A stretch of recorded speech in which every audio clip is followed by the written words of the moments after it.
Hola, bienvenidos a la sesión número 2 de la materia de contratos mercantiles.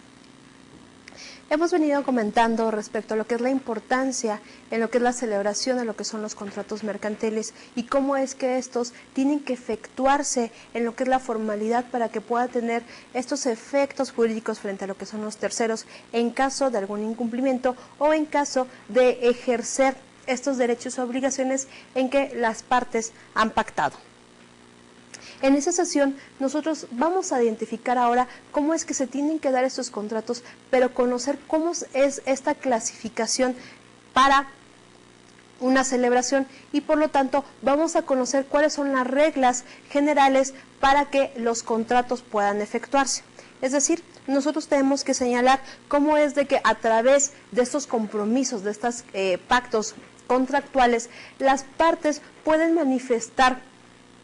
lo que en los términos quieran obligarse, siempre y cuando estas formalidades hayan quedado por escrito y sobre todo que sean cláusulas y que sean las modalidades que la misma ley hace permisible. Vamos a iniciar en cuanto a lo que son la clasificación de los contratos. Y habíamos manifestado que lo que es un contrato es este acuerdo de voluntades entre dos o más personas con la finalidad de producir o transmitir derechos y obligaciones. Con ese aspecto vamos a indicar cómo es que los contratos pueden clasificarse. Una primera clasificación que nosotros tenemos en cuanto a lo que son los contratos, lo que es un contrato unilateral, así como un contrato bilateral. Y por lo tanto, vamos a ver que estos contratos o esta clasificación va a ser desde el punto de vista en que las obligaciones se van a generar. Por lo tanto, si estamos hablando de una obligación que va a ser para ambas partes, estamos hablando de contratos bilaterales. Y que si únicamente estamos hablando de obligaciones para una de las partes y la otra parte tiene derechos, estamos hablando de una obligación o un contrato de tipo unilateral. En este caso vamos a señalar, cuando hablamos de lo que son los contratos, hablamos de esta manifestación de voluntades cuando hablamos de un aspecto de derechos y obligaciones entre las partes. Cuando estamos hablando de dos sujetos, estamos señalando que entre ellos va a haber derechos y obligaciones. Sin embargo, en una de las obligaciones o una de las clasificaciones que nos están señalando lo que son los contratos es de que se tienen obligaciones y derechos. Cuando estamos hablando de contratos bilaterales, quiere decir que ambas partes van a tener derechos y obligaciones recíprocas. Y cuando estamos hablando de contratos unilaterales, es de que estamos señalando de que en uno de ellos únicamente va a haber obligaciones y para la otra parte va a haber derechos. Y de esta manera estamos hablando que existen derechos y obligaciones, pero de esta índole no estamos hablando de que son recíprocas. Por ejemplo, cuando estamos hablando de un contrato de compra-venta, estamos señalando que existen derechos y obligaciones recíprocas. Para la parte vendedora, su obligación será entregar la cosa, mientras que su derecho será recibir el precio pactado. Por otro lado, si estamos hablando de la parte compradora o de la parte adquirente, estamos señalando que su derecho será recibir la cosa y su obligación será pagar el precio determinado. Por otro lado, si estamos hablando de un contrato unilateral, estamos señalando que únicamente existen derechos para una de la parte y obligación para otra de ellas. Tal es el caso si hablamos de un contrato de donación, en donde únicamente una de las partes está otorgando un bien y la otra no está pactando en pagar un precio determinado. Vamos a ver otro tipo de clasificación en cuanto a lo que son los contratos. Vamos a señalar lo que es la clasificación en cuanto a lo que son los contratos onerosos y los contratos gratuitos. Estamos señalando que en cuanto a lo que son el punto de vista de lo que son los contratos, se va a indicar lo que son los provechos y gravámenes que se van a generar. Y por lo tanto, en cuanto a lo que son los derechos y gravámenes, los podemos clasificar en si puede ser gratuito o estamos hablando de un contrato oneroso. Si estamos indicando que realmente se exhiben o existen gravámenes entre lo que es el contrato, hablamos de un contrato oneroso. Y si no estamos hablando de algún provecho para las partes, estamos hablando de un contrato gratuito. El caso es de que en el contrato de compraventa estamos indicando que existe un derecho, una obligación determinada que se efectúa a través de un pago, de un precio cierto, y en dinero estamos hablando de un contrato oneroso, mientras que en lo que es el contrato de donación no se está especulando a través del objeto que se va a donar y por lo tanto estamos señalando que es un contrato completamente de tipo gratuito. Ahora, tenemos que atender lo que es el contrato, lo que es oneroso, y por lo tanto lo vamos a dividir en lo que son los contratos conmutativos y contratos aleatorios. ¿En qué consisten los contratos conmutativos? Y va a señalar que cuando los provechos y los gravámenes son ciertos y conocidos desde la celebración del contrato, lo conoceremos como un contrato conmutativo. Y cuando la cuantía de estas prestaciones puede determinarse desde la celebración del contrato, también se señalará como un contrato conmutativo. Es decir, el precio se ha pactado desde el momento en que se celebró el contrato. Así como en el caso de que exista algún provecho o exista algún gravamen como resultado de este contrato, también se va a indicar dentro del mismo contrato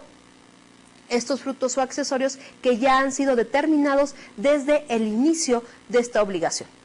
Ahora, por otro lado, conociendo lo que son los contratos aleatorios, es cuando los provechos y gravámenes dependen de una condición o, en su caso, dependen de algún término de la cual, si no se da, no se puede determinar la cuantía de las prestaciones de una manera exacta, sino que hasta que se realice la condición o el término de lo que es el contrato ya señalado. Por ejemplo, cuando estamos hablando de un contrato conmutativo, podemos indicar de un contrato de compraventa. Estamos indicando que se está dando un precio cierto y en dinero y que por lo tanto ya se ha establecido desde la celebración del mismo contrato. O en su caso a través de un contrato de prestación de servicios profesionales ya se ha indicado o se ha determinado cuál va a ser la prestación acordada o la prestación pactada para los términos del mismo contrato. Es decir, no depende de ninguna actividad, únicamente se ha señalado en lo que es el mismo contrato. Mientras que en los contratos aleatorios, aquí estamos manifestando que para su celebración se tiene que llevar a cabo una condición o se tiene que llevar a cabo algún término para esta celebración.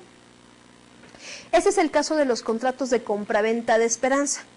¿Qué sucede cuando un agricultor decide vender sus semillas? Pero la cantidad de semillas que pueda vender no está a disposición completa de lo que es, en este caso, el agricultor, porque conocemos que esta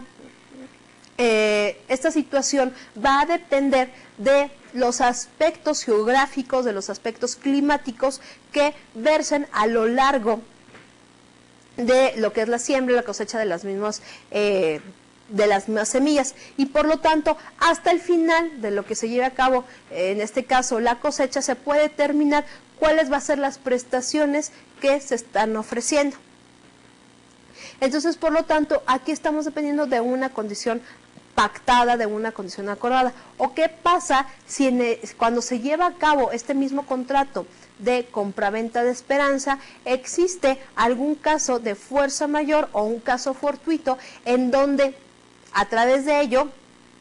la cosecha no pueda darse? Es decir, ¿qué pasa si existe algún huracán o existe algún imprevisto en donde no esté sujeta completamente a lo que es el agricultor para poder otorgar estas semillas?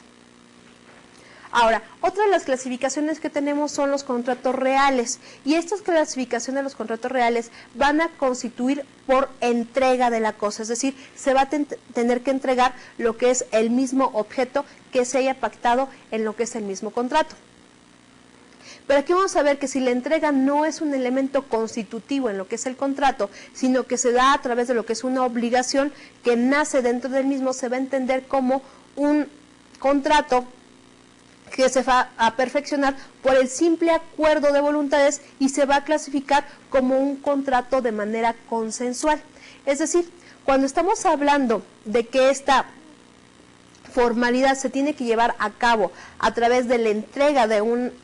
producto determinado, estamos hablando de un contrato real, mientras que si estamos hablando que se tiene que celebrar algún acontecimiento o que este nacimiento se va a perfeccionar a través del mismo acuerdo de voluntades, estamos hablando de un contrato consensual.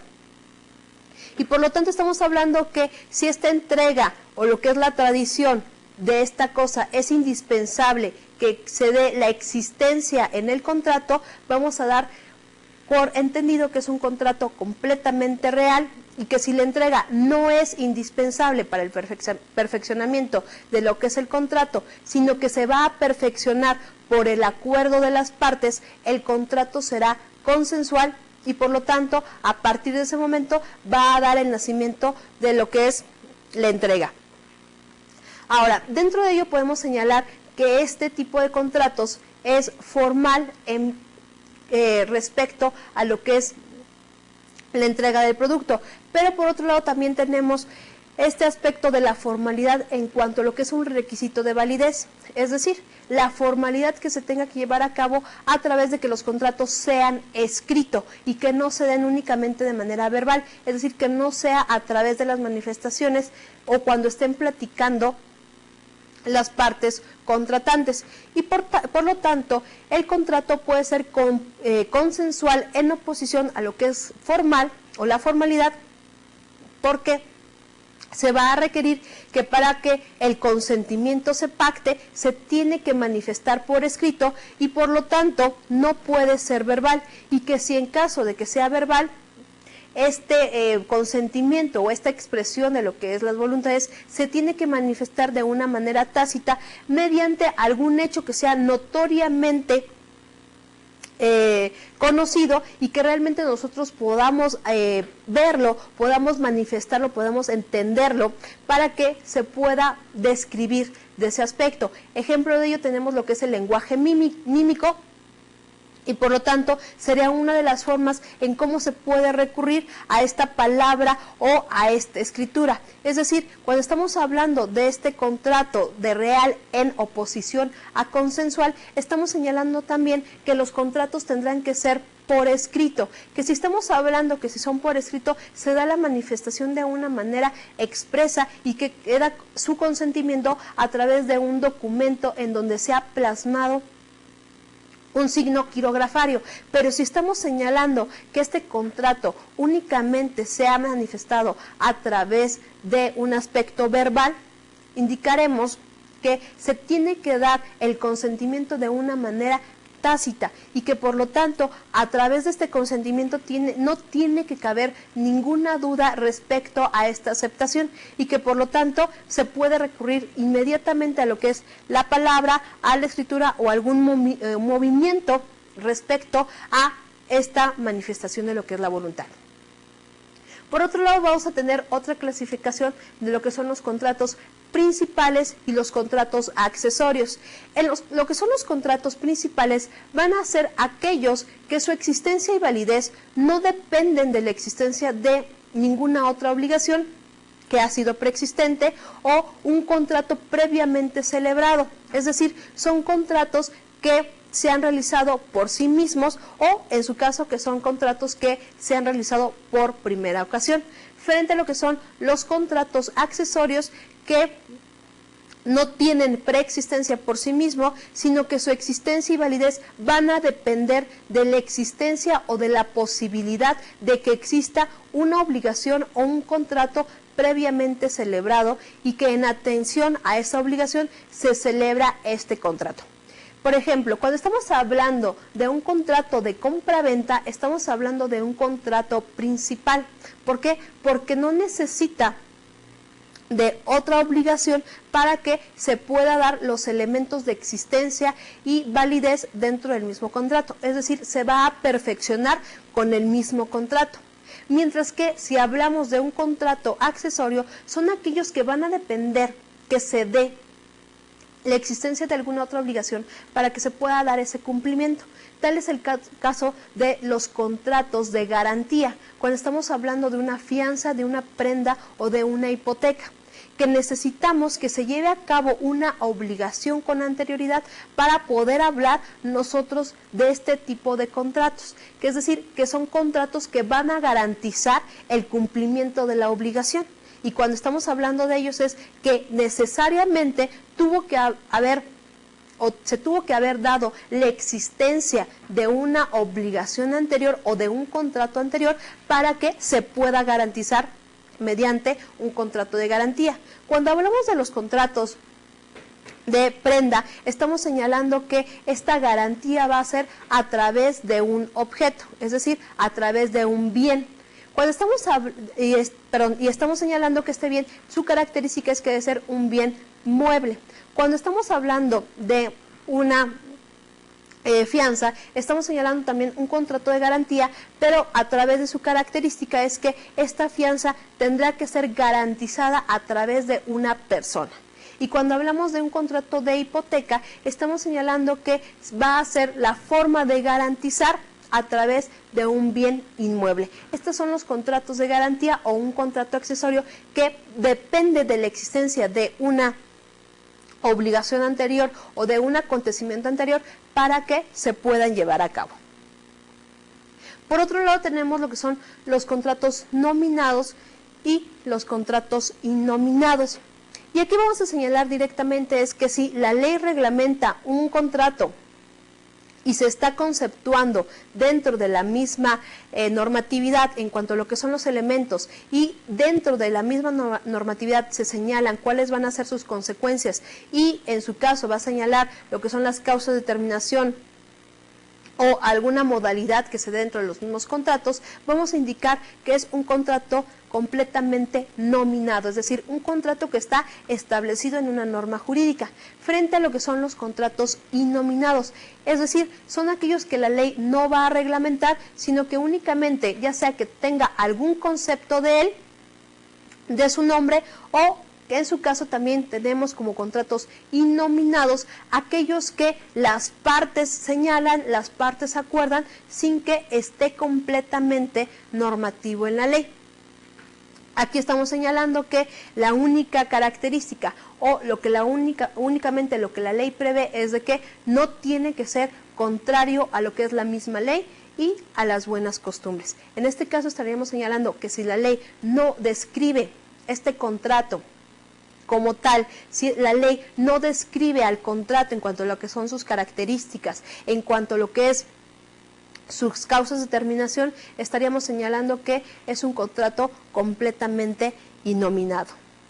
Ahora, dentro de esta clasificación nos señalan que para que se pueda tener este perfeccionamiento en lo que son los contratos, tenemos que establecerlos por escrito. Y a través de este establecimiento por escrito, y como lo señala una de las características que son los contratos innominados, es de que las partes van a acordar lo que su voluntad señale, lo que realmente ellos hayan acordado. Y por lo tanto, a través de esta manifestación de voluntades, se tienen que regir las partes contratantes en lo que es un principio de autonomía de la voluntad. ¿En qué consiste dicho principio? Vamos a señalar que en los contratos mercantiles se va a reconocer esta autonomía, esta independencia de lo que es la voluntad de las partes para poder celebrar y para poder ejecutar actos que deseen e incluir en ellos las cláusulas que consideren más convenientes, estén o no se encuentren reconocidas por la ley. ¿Ello qué lleva? ¿Cómo se considera? Cuando estamos señalando que las partes van a establecer ya esa formalidad, es decir, van a establecer ya ese acuerdo de voluntades a través de lo que es la misma escritura, las partes pueden señalar a través de dicho documento lo que su voluntad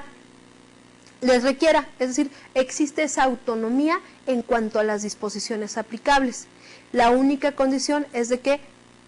aunque no se encuentren reconocidas por la ley, deben de estar acordes frente a lo que las mismas disposiciones establezcan.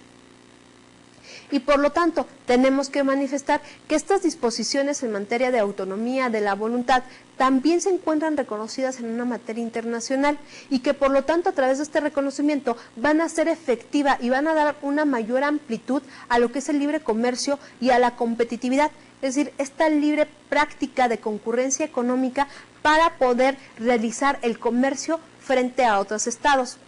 Y por lo tanto indicando que existen convenciones mercantiles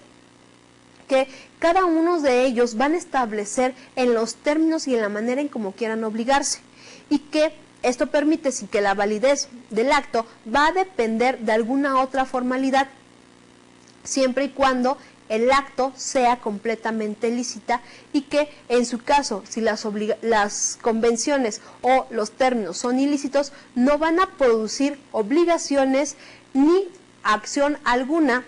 que van a recaer como una operación en el comercio. Es decir, si se está señalando que en cuanto a lo que es esta autonomía en la voluntad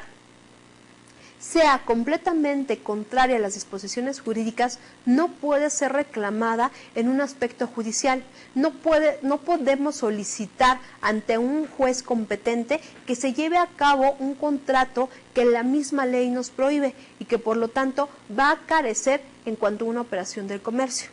Tal es el caso es de que no podemos realizar nosotros un contrato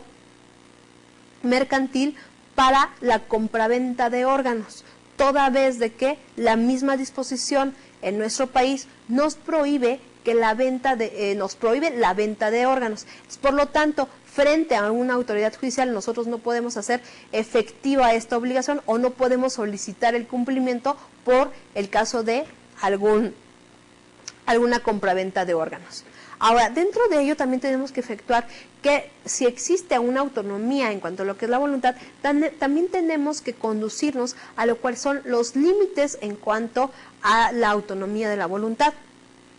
Y por lo tanto vamos a indicar una serie de límites que es necesario conocerlas para nosotros poder establecer y poder realizar nuestros contratos de una manera efectiva y poder dar así el cumplimiento de nuestras obligaciones. En primer término, nosotros vamos a conocer lo que son los límites de orden o interés público. Y por lo tanto, dentro de este límite, nosotros vamos a tener en cuenta todas las condiciones esenciales para un desarrollo armónico de una comunidad. En este caso, nos va a señalar que un contrato tiene que ser acorde con la misma legislación, las buenas costumbres que se señalen en una sociedad determinada. ¿Por qué? Porque la finalidad que va a tener estos contratos va a estar completamente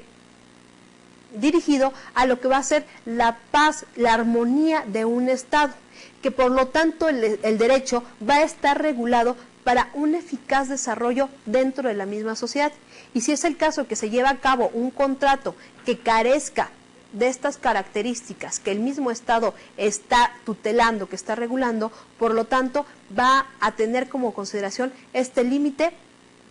para poderlo establecer mediante un contrato. Otro de los límites que también se tienen que tener a cabo son los límites en atención a las leyes prohibitivas, y por lo tanto vamos a indicar que son todos aquellos que se encuentren establecidos en las leyes que de una manera categórica van a prohibir ciertos actos o cláusulas contractuales. Es decir, no se podrán realizar actos que estén en contra de alguna disposición legal, o no se podrán realizar actividades o establecer alguna cláusula contractual que la misma ley nos esté prohibiendo. Otro de los límites que nos va a indicar en cuanto a lo que es la autonomía de la voluntad va a ser los límites a la renuncia de derechos. Aquí una consideración importante es de que esta renuncia puede ser válida siempre y cuando no se perjudique a terceras personas ni afecte a lo que son los intereses del público. Aquí en un aspecto importante tenemos 4 consideraciones a cumplir. En primer lugar, que se trate de derechos privados, es decir, sí se puede establecer una renuncia de derechos, pero cuando se establezca únicamente que este derecho únicamente es para una de las partes contratantes. El segundo aspecto es que la renuncia no perjudique derechos de terceros, es decir, únicamente esta renuncia va a afectar a las partes que están dentro del mismo contrato y que no va a darse su afectación frente a otras personas. Otro de los aspectos importantes es de que la renuncia se va a hacer en términos claros y precisos. No puede haber ambigüedad en los términos en que va a renunciar sus derechos. Tiene que ser completamente clara y tiene que ser completamente precisa cómo se van a dar las características para poder renunciar a los derechos que están establecidos en la ley y por lo tanto deben de quedar completamente establecidos en un contrato. Otro de los aspectos importantes en cuanto a los límites a la renuncia de derechos que hay que considerar es de que no debe de quedar ninguna duda del derecho que se está renunciando. Es decir, se tiene que quedar completamente establecido y tiene que quedar completamente claro respecto a aquel derecho que la parte está renunciando y por lo tanto cuáles serían sus consecuencias en caso de renuncia. Es decir, se le tiene que explicar de una manera cuidadosa y de una manera exhaustiva respecto a los derechos que está renunciando respecto a este contrato.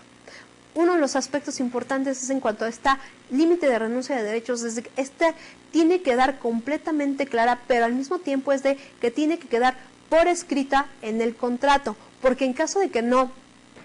sea por escrito, las partes no pueden argumentar que realmente renunciaron a estos derechos. Estamos señalando que aquí en cuanto a lo que son los derechos, no puede ser respecto a que puedan perjudicar a terceros. Es el caso de que no se puede realizar un contrato en cuanto a lo que es una renuncia en cuanto a los derechos alimenticios. Una persona, un menor, no podrá realizar un contrato en donde está renunciando a su derecho de alimentos desde dos puntos de vista. El primero es de que el menor no tiene esta capacidad para realizar este contrato, es decir, no tiene esta capacidad de ejercicio para poder manifestarlo frente a un contrato. Y el segundo aspecto es de que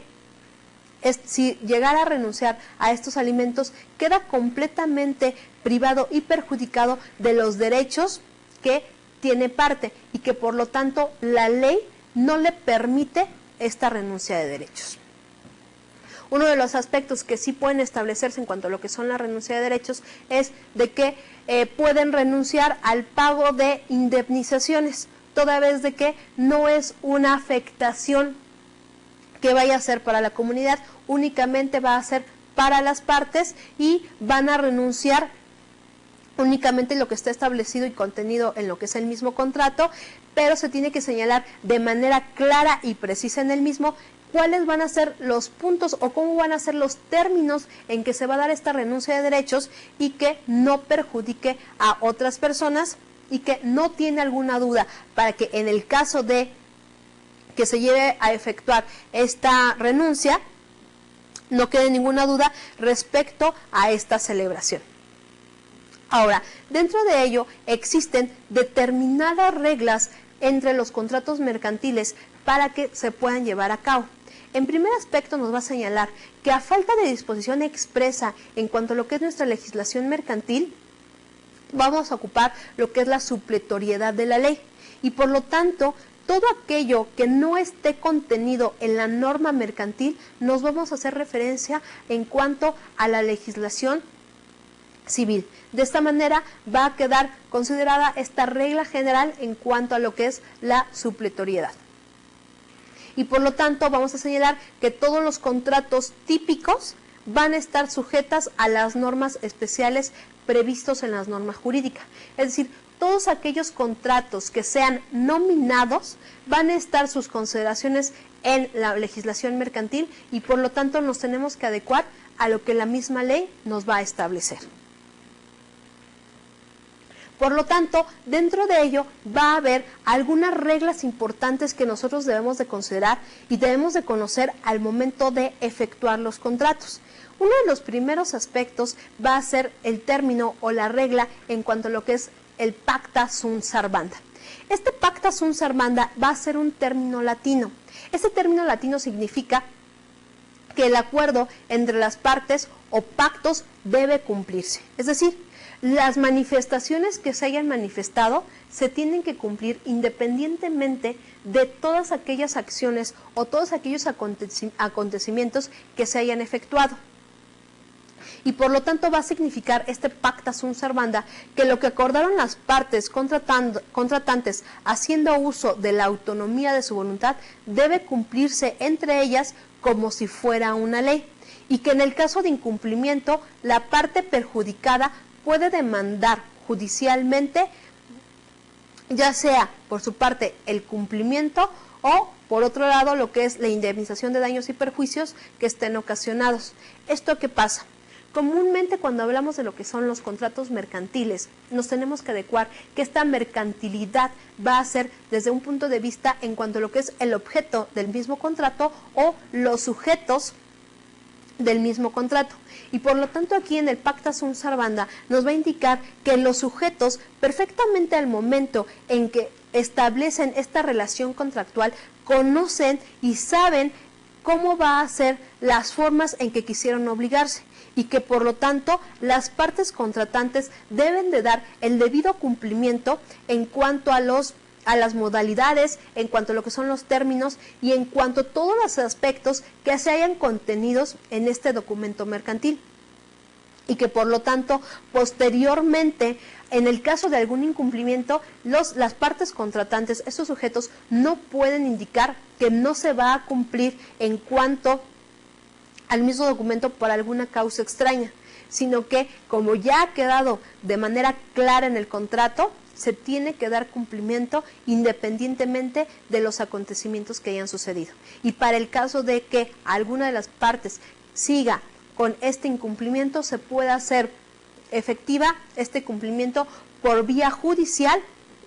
ya sea para que se cumpla el contrato o ya sea para que se paguen los daños y perjuicios que se hayan ocasionado. Otra de las reglas importantes que hay que conocer en cuanto a lo que es la elaboración del contrato es la supletoriedad e incorporación. Y por lo tanto vamos a ver que en esto se va a implicar o se va a dar esta aplicación de las normas civiles en un acto regulado en lo que es la ley mercantil. Y sobre todo cuando estamos señalando que no se contenga alguna norma al respecto, lo que se va a señalar va a estar aquello que se encuentra incorporado en la misma norma o en la misma ley, siempre y cuando esta disposición no sea en cuanto a su aplicación contrario a los mismos principios y en cuanto a lo que es el sistema de normatividad mercantil. ¿Ello qué quiere decir? Cuando estamos señalando de esta supletoriedad es cuando no esté completamente las disposiciones legales aplicables a la normatividad en la materia y que por lo tanto nos vamos a conducir a la normatividad que la misma ley nos establece. Como ya habíamos visto, la supletoriedad aplicable en nuestra materia será el Código Civil. Sin embargo, cuando estamos observando esta disposición de manera civil, vamos a ver que está incorporado completamente la norma, es decir, está incorporado el derecho ya en esta nueva normatividad y por lo tanto las disposiciones no deben de contrariarse entre sí. En este aspecto también es importante señalar que en el caso de que no se encuentren las disposiciones en lo que es el Código Mercantil, la supletoriedad será el Código Civil, la ley también nos señala que es válida la interpretación en cuanto a lo que son los contratos. Y en este supuesto nos podemos regir en cuanto a lo que es la jurisprudencia, entendiendo lo que es la jurisprudencia como una fuente en cuanto a lo que es el derecho. Y esta fuente del derecho, que es la jurisprudencia, va a ser la interpretación de la norma y esta interpretación de la norma va a ser realizada por el Poder Judicial. Y entonces, cuando nosotros estemos en un caso concreto o en un caso en específico de que la norma no ha indicado cuáles son los supuestos en donde nosotros nos podemos guiar, podemos atendernos también, en el caso, a la jurisprudencia.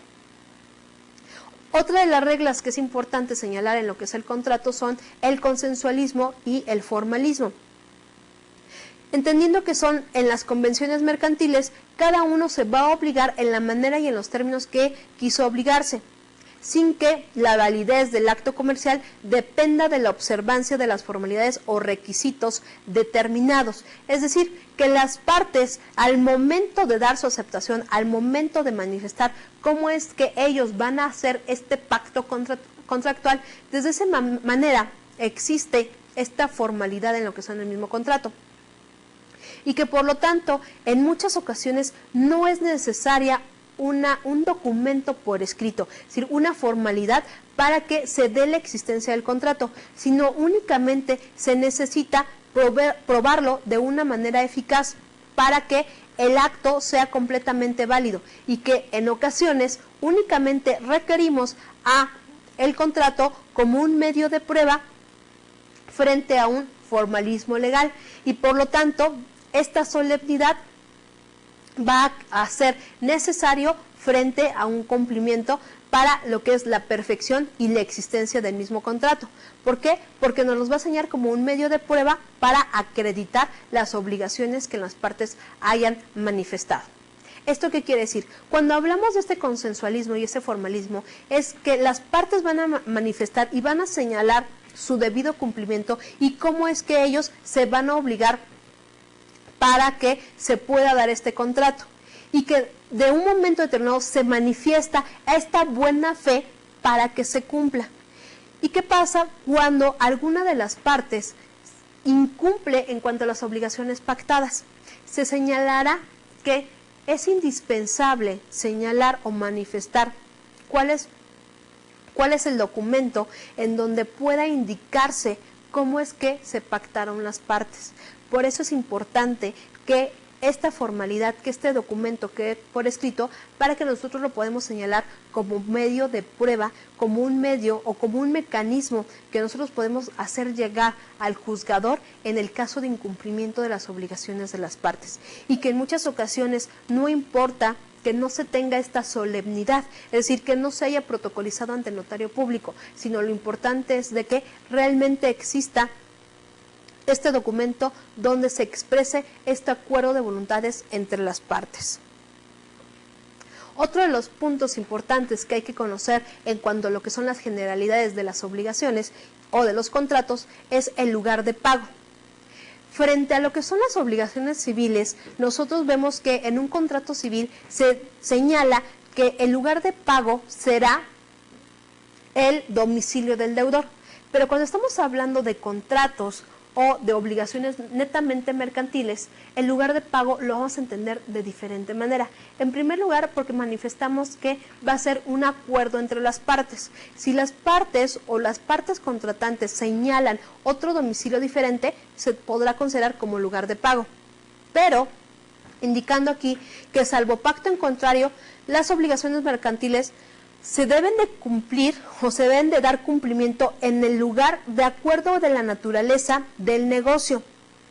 O de una manera se tiene que ver la intención de las partes para considerarse adecuado al efecto de dar consentimiento en las partes o un árbitro judicial. ¿Esto qué quiere decir? Que cuando hablamos de un contrato netamente mercantil, el pago se debe de considerar en el lugar en que según la naturaleza del contrato se pueda dar el cumplimiento de esta obligación. Como por ejemplo tenemos en lo que son los contratos de compraventa internacional de mercadería, dos modalidades en este tipo de contrato. Uno de ellos es el contrato CIF y el contrato DDP. El contrato de compraventa internacional CIF como una modalidad a esta compraventa internacional, que significa costo, seguro y flete, nos va a señalar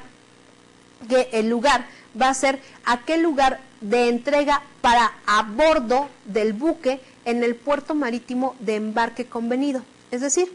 que el lugar en donde se puede pagar va a ser a bordo de un buque, cuando estamos hablando de una transportación marítima, pero siempre y cuando se haya convenido dentro del mismo contrato. Ahora, si nos vamos a un contrato de compraventa internacional como una modalidad DDP, que significa entregada, derechos pagados hasta puerto de embarque, nos va a indicar que el vendedor debe entregar la mercancía en el punto convenido. Y por lo tanto esta mercancía debe estar libre para su importación, pero sin que se descargue la mercancía. Es decir, se tendrá que acordar que el lugar de pago va a ser aquella donde se entregue la mercancía en un punto que se haya convenido, que esta sea que ya esté completamente libre, es decir, que ya se hayan entregado la documentación requerida por la ley, requerida por las instituciones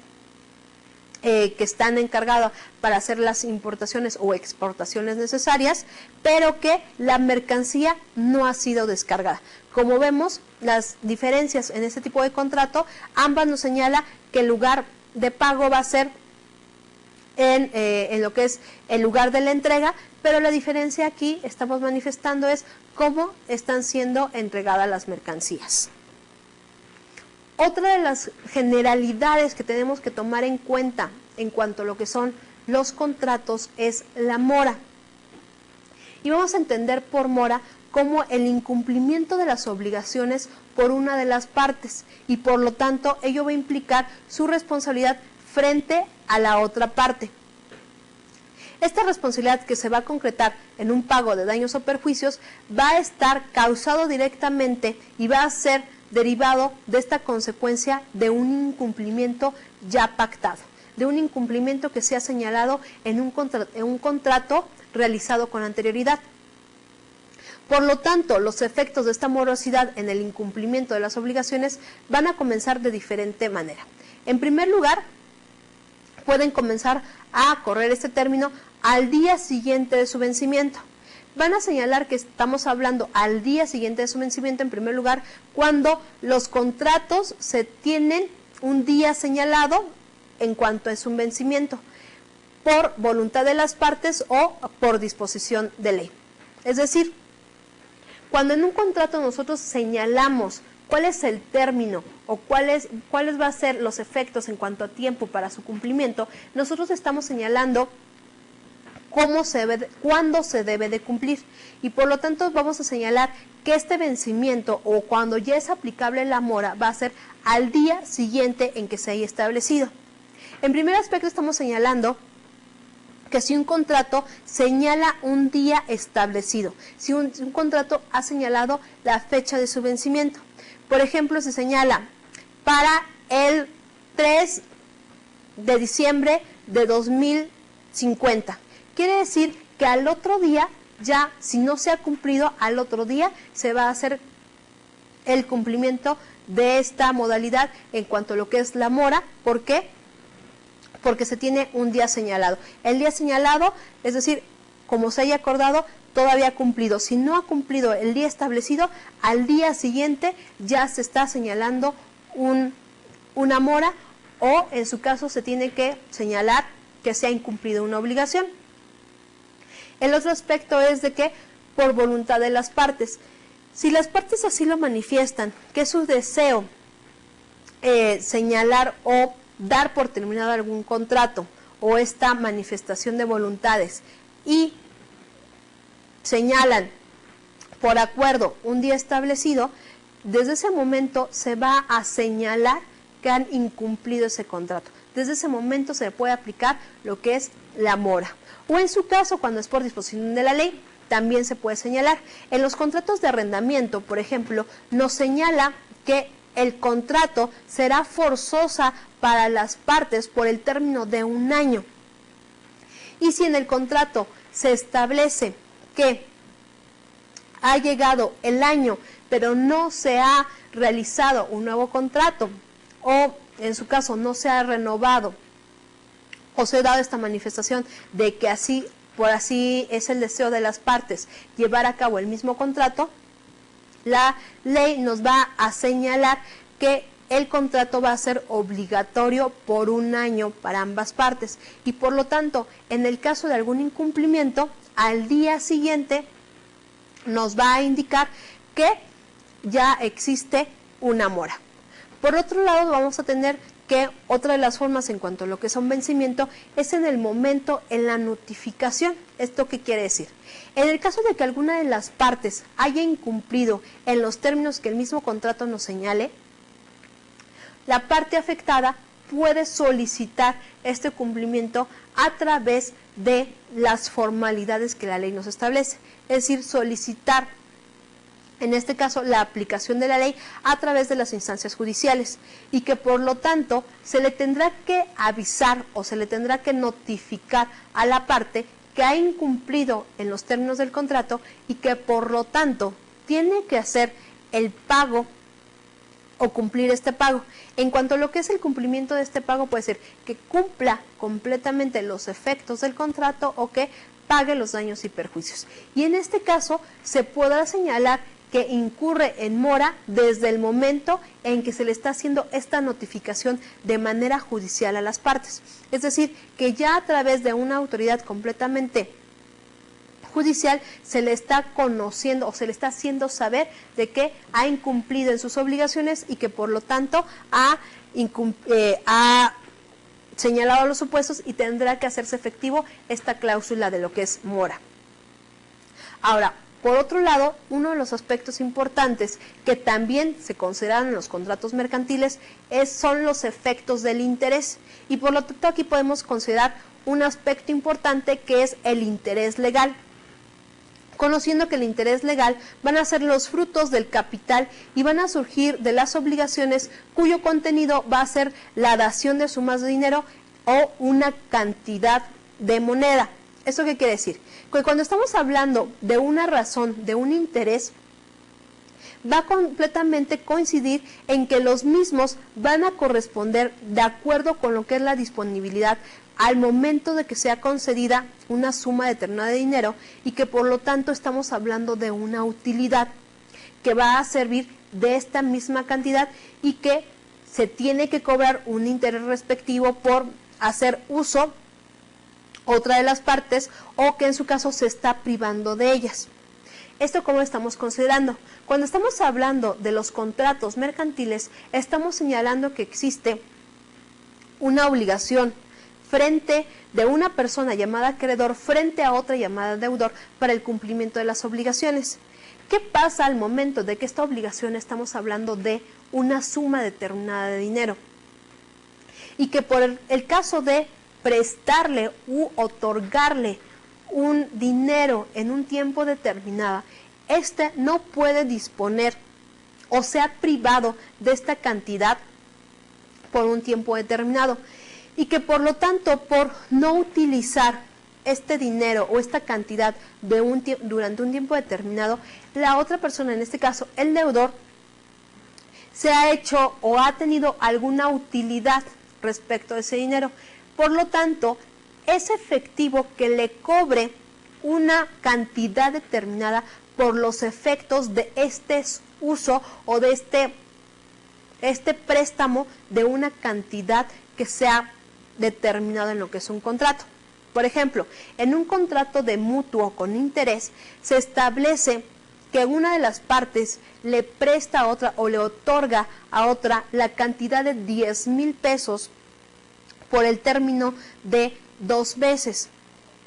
Entonces, ¿qué sucede? Cuando estamos señalando que le ha prestado un dinero determinado por un tiempo determinado, quiere decir, durante 2 meses no puede utilizar este dinero, es decir, no lo tiene para sí y que por lo tanto a través de esta utilización que tiene la parte deudora puede cobrarle un interés determinado que en este caso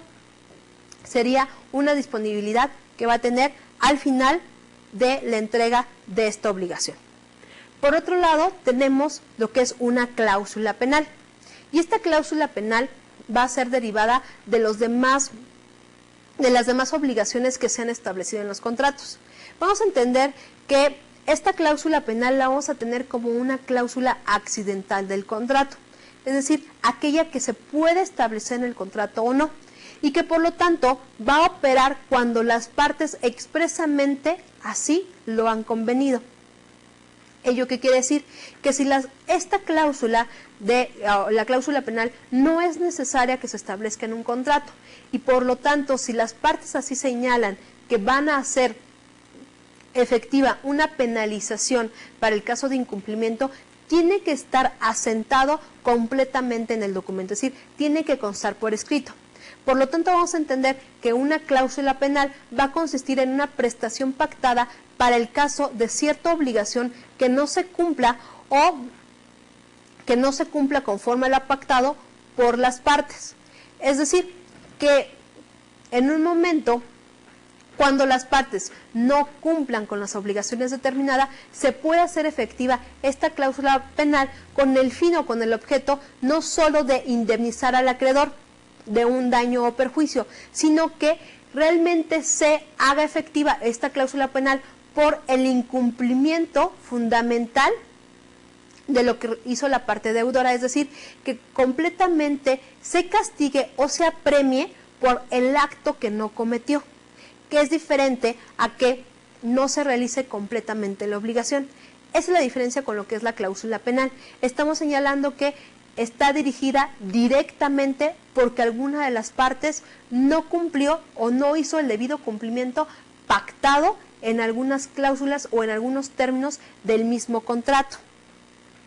Considerando que respecto a lo que es la cláusula penal no es necesaria para el cumplimiento de lo que es el contrato, porque únicamente va a ser con relación a que alguna disposición en específica de lo que es el mismo contrato no se llevó a cabo.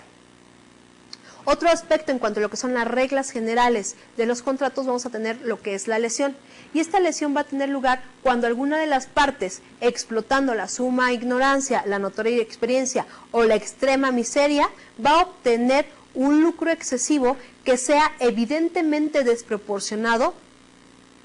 lo que va a ser como una de las partes obligacionales en lo que es la lesión. ¿Esto qué quiere decir? Que para que realmente exista esta lesión debe de haber esta desproporción patrimonial frente a otra de las partes a través de estas características que va a tener las partes. Es decir, lo que es la suma ignorancia, la notoria inexperiencia o la extrema miseria. En este caso se tiene que señalar que existe una lesión, sobre todo en los contratos queda establecida en la parte final, en donde señalan, manifestando las partes que no existen vicios en el consentimiento, tales como lesión, dolo, mala fe o error, lo firman en tal lugar. En ese aspecto se está indicando que las partes conocen completamente el contenido de los contratos. Sin embargo, existen otros contratos que han sido manifestados o que comúnmente conocemos que tienen cláusulas que son leoninas. ¿Qué quiere decir en estas cláusulas leoninas? Que son cláusulas completamente que afectan a la integridad patrimonial de las personas y que a través del uso de términos o tecnicismos jurídicos se tiende a la confusión de las partes y por lo tanto se hace que caigan en alguna lesión de índole patrimonial. Por otro lado, también tenemos aquí en lo que es el cumplimiento, las modalidades de las obligaciones, que son las arras. Y vamos a ver que las arras va a ser el anticipo que comúnmente se va a dar a conocer en lo que es dinero o dinero en anticipado, que comúnmente lo conocemos como anticipo numerario, para que el deudor de una obligación que aún no ha sido vencida, que es la característica principal, de como adelantado a un precio que va a ser a favor de quien recibe este anticipo. Comúnmente estas arras las vamos a conocer como una garantía para el cumplimiento del contrato. Es decir, en muchas ocasiones nos solicitan que otorguemos un anticipo para garantizar que nos van a cumplir alguna obligación determinada o que nos van a favorecer respecto a algún contrato determinado. Por otro lado, también es importante conocer lo que son las obligaciones en dólares y por lo tanto aquí vamos a señalar que lo que son las moneda o la moneda mercantil va a ser aquí en nuestro territorio el peso mexicano y por lo tanto en lo que es el peso mexicano se tienen que conocer o se tienen que llevar a cabo todas las operaciones del comercio y todas las operaciones que se regulen en nuestra República Mexicana, pero que sea hacia el extranjero y por lo tanto se estén realizando contratos. Es decir, existe esta formalidad o existe este acuerdo de voluntades no solamente entre nacionales, sino también estamos dirigiendo que estos contratos pueden ser efectuados con otros estados y por lo tanto, en cuanto a lo que es esta autonomía de la voluntad, puede reconocerse que la moneda mercantil pueda ser diferente a la moneda mexicana frente o siempre y cuando a que se cumplan con los aspectos relativos en cuanto a la legislación monetaria. Es decir, que las obligaciones pactadas en moneda extranjera puedan pagarse en moneda nacional de acuerdo con la entrega del equivalente en moneda nacional, es decir, conforme al tipo de cambio que se esté rigiendo en el lugar y fecha en donde se realice el pago, si es que la moneda que se recibe fue en moneda extranjera. Otro de los aspectos es que puede realizarse con una entrega equivalente en moneda nacional a un tipo de cambio que se hubiera tomado en cuenta cuando se realizó el préstamo. Y otro de los aspectos es de que se puede hacer el equivalente en moneda nacional respecto al tipo de cambio, siempre y cuando se tome en cuenta al momento que se haya efectuado la operación para hacer la conversión de la moneda. ¿Esto qué quiere decir? Que cada uno de los aspectos lo estamos llevando a cabo de diferente manera. El primero va a ser en cuando se hace el pago, la otra es cuando se da el cumplimiento de una obligación o cuando se lleva a cabo una operación determinada. Aquí lo importante es conocer que el pago se puede realizar al tipo de cambio del día siempre y cuando se establezca o se lleve a cabo conforme a las instituciones que están reglamentadas en nuestro país. Es decir, que estén completamente publicadas y que de esa manera podamos nosotros señalar cuál va a ser el tipo de cambio que nosotros vamos a hacer efectivos. O en su caso también pues, se puede señalar que con la moneda extranjera se pueda realizar este pago siempre y cuando el pago se haga mediante transferencias de fondos al exterior a través de una institución reguladora. O también se puede efectuar este tipo de cambio o establecer en el mismo contrato cuando una moneda extranjera se establezca o se trate de obligaciones originados de depósitos bancarios irregulares constituidos en moneda extranjera. Es decir, cuando el pago se va a expresar en moneda extranjera, cuando a través del mismo contrato se haya establecido que esta modalidad en cuanto a lo que es el pago se tiene que realizar en un pago de otra denominación diferente a el peso mexicano y que por lo tanto las instituciones bancarias tendrán que estar completamente reguladas y tendrán que ver completamente la celebración de este contrato. Y por último vamos a tener en cuanto a lo que es esta formalidad, en cuanto a lo que son los contratos, el observar la generalidad de la prescripción. Y esta prescripción va a ser en cuanto a las acciones que se deriven de actos completamente comerciales, se prescribirán con arreglo a las disposiciones establecidas en la norma mercantil. Es decir, vamos a señalar que en cuanto a la prescripción se van a fijar todos los términos que se tienen que realizar para un ejercicio de las acciones procedentes. Esto va a ser directamente en un acto mercantil para que este término tenga un carácter fatal y que por lo tanto no se pueda restituir dicha acción. Y a través de esta prescripción vamos a ver lo que es la reintegración de un menor o mayor acción hacia otra persona que va a estar privilegiada frente a una acción o un derecho. Es decir,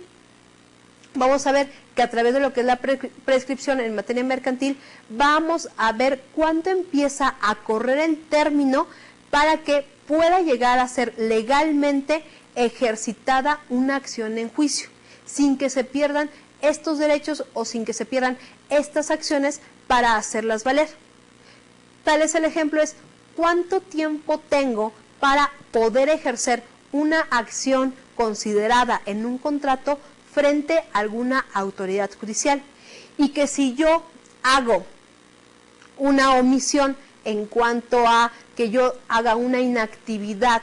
en cuanto al ejercicio de un cobro de un contrato, por el simple transcurso del tiempo yo pierdo estos derechos para poderlo ejercer frente a una autoridad. En eso va a consistir la prescripción. Y en materia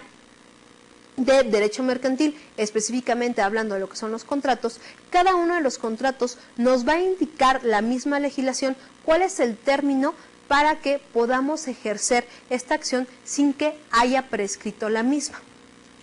Esa es la importancia que van a tener en cuanto a las normas